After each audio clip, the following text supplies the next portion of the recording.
What is going on, all you useless tax write-offs? It is your boy John Hauser, and Edward, and you're watching Film Scout. How you doing, Ed? Oh shit, I got something in my eye. Rogue One, though. There's a lot in that, man. Like, I mean, at least a lot to talk about. It's Star Wars. Sooner or later, I knew we were going to get a trailer for this because we got a trailer for Force Awakens around the same time. A little earlier, but really? I mean, okay. You got it around December. Remember, you got it like right before around Christmas time. The teaser? Oh yeah, we did. That was with, you know, riding and him walking in the woods and the whole. But I noticed in this trailer how they pretty much gave you a general outline of the story, whereas in Force Awakens it was more like true teaser. It was just not saying anything bad against the Rogue One trailer, because right now it's like my favorite trailer right now. That trailer is like freaking dope.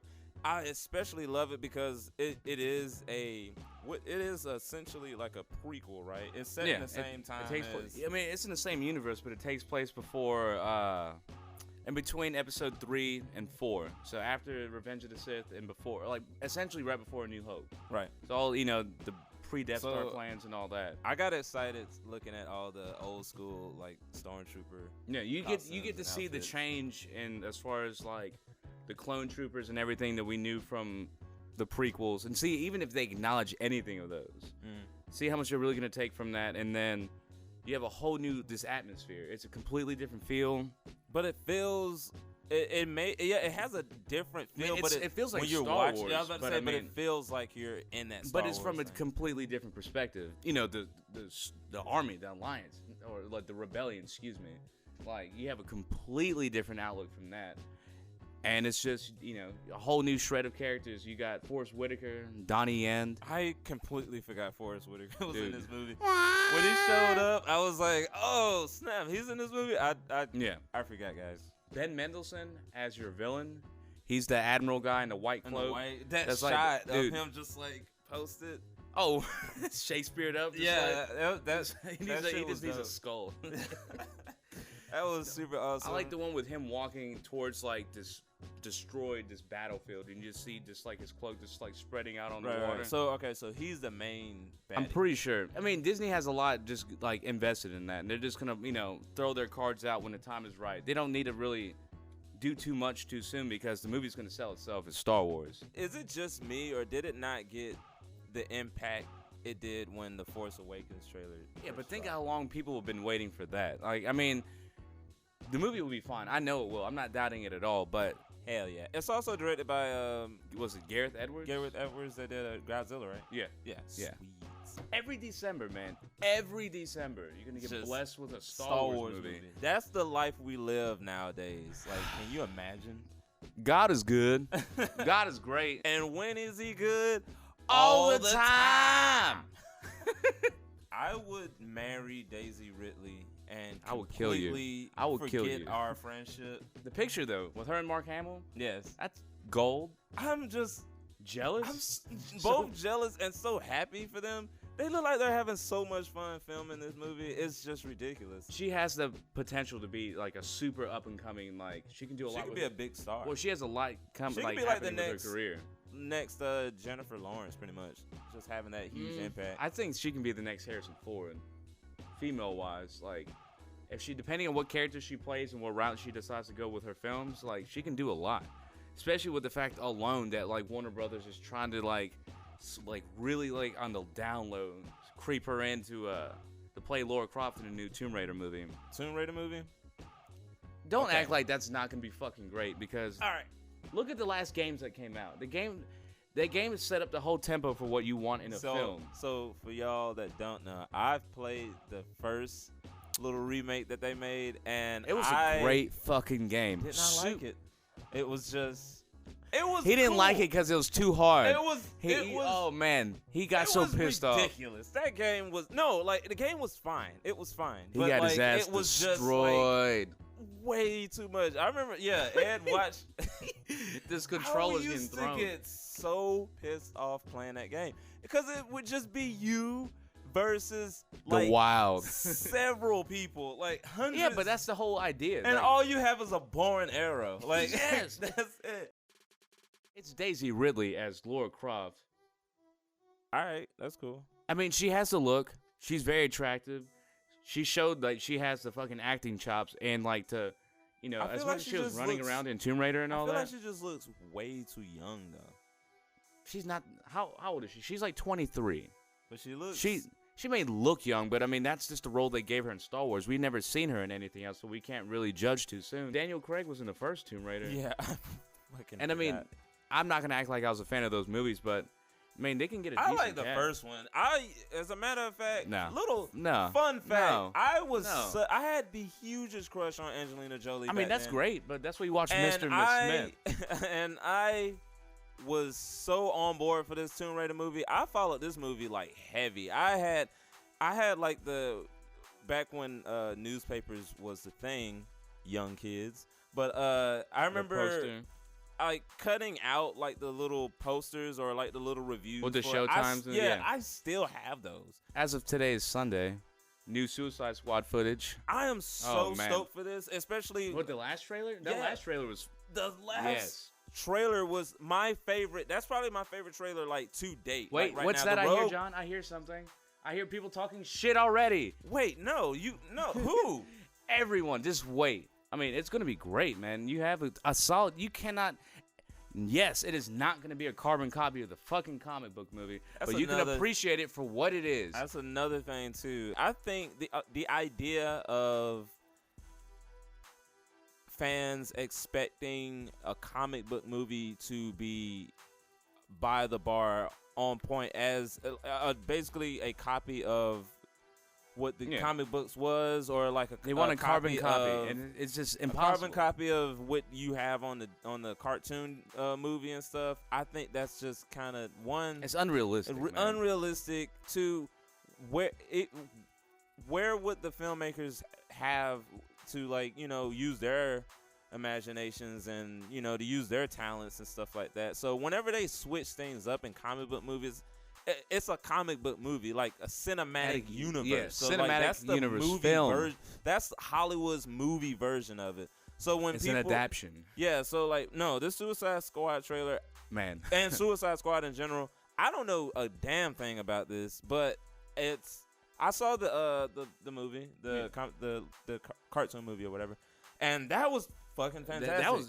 That got me really, really hyped for it. And the trailer for this one, the first trailer that dropped, not the Comic-Con one, but the one with freaking Queen playing, that's like, man, that was such an incredible trailer. Soundtrack. Yes, exactly. They're advertising it very, very, very closely to how Guardians promoted it. But that's cool because can you imagine a soundtrack on that bitch? That's what I'm saying. This is not a competition. It's not about which one's better. It's about appreciating it for what it is. It is also art. So when you watch it, Guardians, PG-13, solid movie, great soundtrack from fucking David Bowie, Blondie, to everything. But this. I'm an alligator. I'm a mama coming for you. I'm a space invader. All right. Thank you for letting us share that moment. I was about to say, thank you guys. They're doing reshoots for Suicide Squad, and they're adding more footage of Batman. Okay.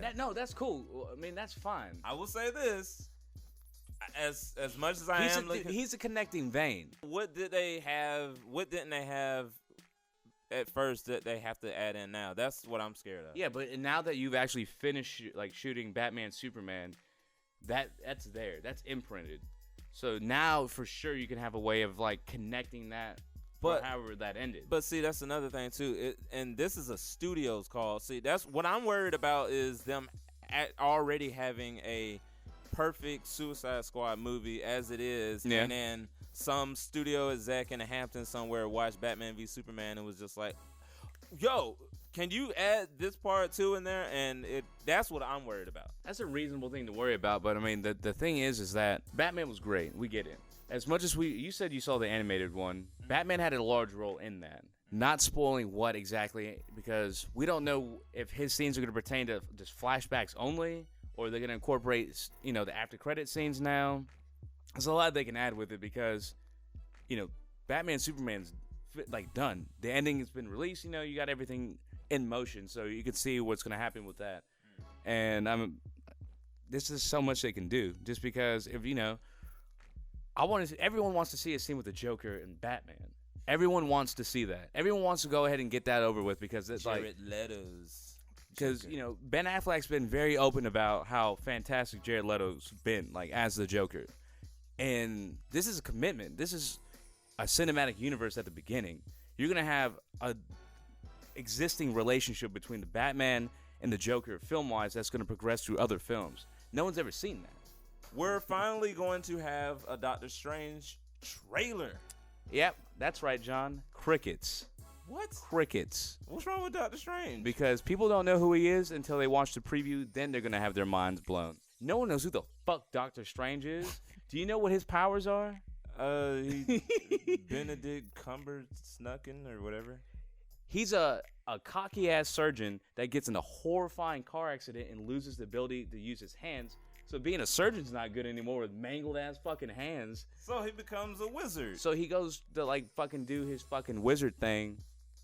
And, you got Chitwell Ejiofor in the movie. That's essentially, I think, his Ra's al Ghul kind of, like, I feel like the guy that kind of mentors him, more or less. I think, not Cate Blanchett. I wish it was Cate Blanchett, but it's Tilda Swinton. Cate Blanchett can get it, but go ahead. God. But it's Tilda Swinton who, yeah, she's cool. She's awesome. But, Mads Mikkelsen's in the movie, who shout out to Hannibal. God, one of the best shows ever on TV. This whole podcast now is about Hannibal. See you guys later. Goodbye. Dude, what if that happened in this Mads Mikkelsen now?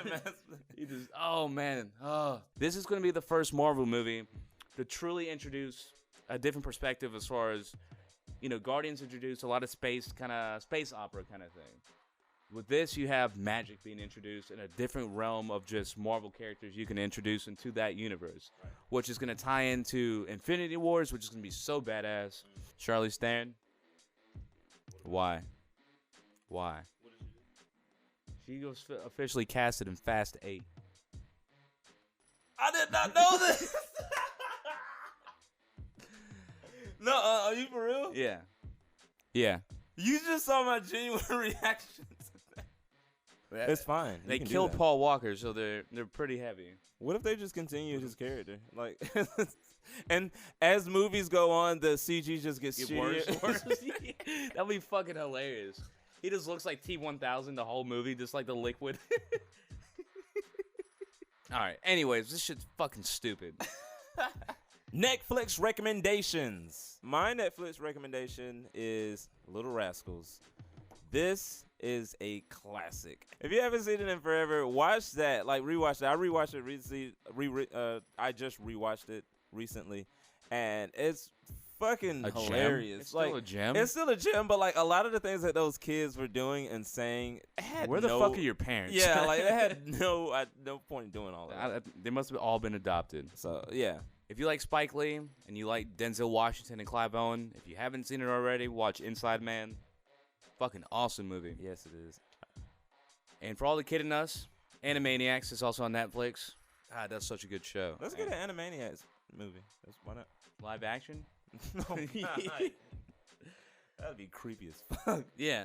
But anyways, guys, please subscribe and share us, Film Scouts. We very much appreciate so much. You guys. And just thank you for tuning in. This is thank the you first for watching. episode. Tell us how we did. Of many.